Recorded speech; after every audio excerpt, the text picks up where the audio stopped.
Hei, mul on jagada üks väga huvitav Cincino tootekogemus tootega Cincino Viva. Kuskil 5 aastat tagasi, 2017 mais, juhtus mul autoõnnetus, kus mul 70 kilomeetrit tunnis circa sõideti seisvale autole tagant sisse. Ja esialgu tundus, et ei juhtunudki midagi väga hullu, et pigem selline väike põrutus ja ehmatus. Aga siis paar päeva hiljem muutus see nagu väga tugevaks kaelavaluks ja peavaluks ja läksin ka EMO-sse, kus öeldi, et puhkus on parim ravi, ehk siis midagi nii-öelda košmaarset ei olnud.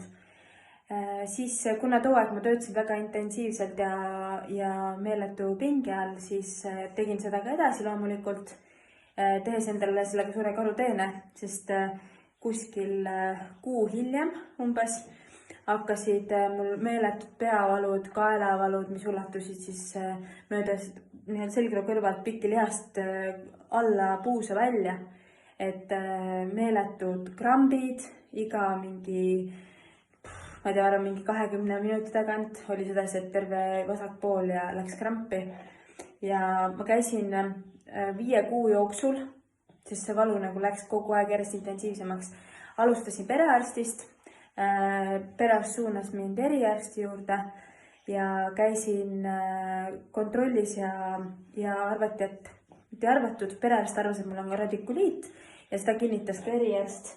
Ma ei olnud selle diagnoosiga nõus ja siis kuna ma lihtsalt mitte midagi muud ei aidanud, kui ma küsisin, et millega ma saan siis seda ravida, et kuidas ma sellest lahti saan, siis ei saagi, et needad valuvaigisteid.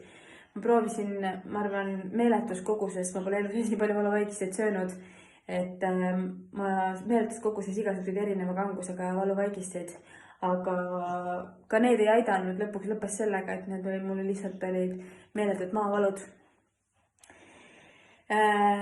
Mind suunati kiropraktiku juurde, füsio juures ma käisin, aga ma ei saanud suurt midagi teha, sest kuna valu oli kogu aeg nii suur, siis mind saadeti igalt poolt tagasi. Ja siis mingi hetk, ehk ma ei saanud ennast kuidagi aidata ja siis mingi hetk mul nagu turgatas, et ma ei saa enam lihtsalt magadagi öösiti, et rääkimata niisama igapäevastest toimetustest, mida ma tegin lihtsalt läbi meeletu valu. Siis ma mõtlesin, et Viva on ju suurepärane lahendus unevaevuste korral ja selle asemel, et võtta seda igapäeva annust 1-2 tabletti, ma proovisin nii, et ma võtsin 2 hommikul, 2 lõunal, 2 õhtul, 6 tabletti ja mingi hetk ma vist isegi võtsin 8. Niimoodi, et ma suurendasin õhtupoole koguseid, et lihtsalt algul katsetasin, et kuidas mul aitab, aga need kogused olid küllaltki suured. Ja läks vist mingi 6 päeva mööda, äkki 5-6 päeva, kus ma võtsin Viiva lihtsalt sellepärast, et saaks äkki natukene magada. Ja läkski kuskil 5-6 päeva, umbes cirka läks mööda, ma mäletan nii hästi seda hommikut lihtsalt, et mu õnnetusest oli möödas 5,5 kuud, 6 kuud peaaegu. Ja ma äratuskell äratas, jooksin trepist alla, siis panin kohvimasina tööle, vajutasin nuppu, ootasin ja järsku turgatas, mul ei ole valu.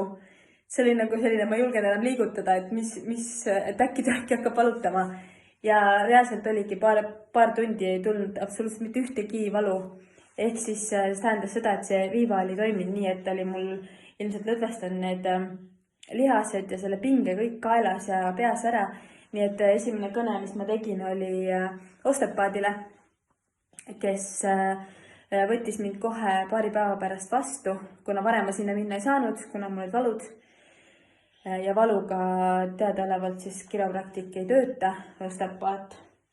Ja kui tema juurde läksin, kraksutas mul luud paika, panime uue aja nädala pärast, 5 päeva pärast umbes. ja tegid teise ringi mul ära selle sessiooni tund aega. Ja kui ma seal laua peal püsti tõusin ja ennast natuke sirutasin, küsisin, et millal me uue aja paneme, siis ta vaatas mulle niisuguse imestanud näoga otsa, sest ei, et sul ei ole vaja tagasi tulla, et sa oled terve. Mis mõttes terve? Et kui ma olin tulnud eriarstide juures, käinud ühe, teise ja kolmanda juures, et saada erinevaid arvamusi. Ja olin sealt nagu nuttes ära tulnud, et ravi ei ole, et neile valuvaigisteid on, et siis ma olin täiesti hämmingus, et ma hakkasin naerma, ütlesin, et ei, et mille me uue aja paneme. Et siis ostopaat vastas, et sa ei pea enam tulema, et sa oled terve. Ja peale seda ei ole mul enam mingid kaelavalusid, seljavalusid, mitte midagi olnud. Et kui te otsite number 1 Viva fänni, siis seal on mina. Igatahes, aitäh!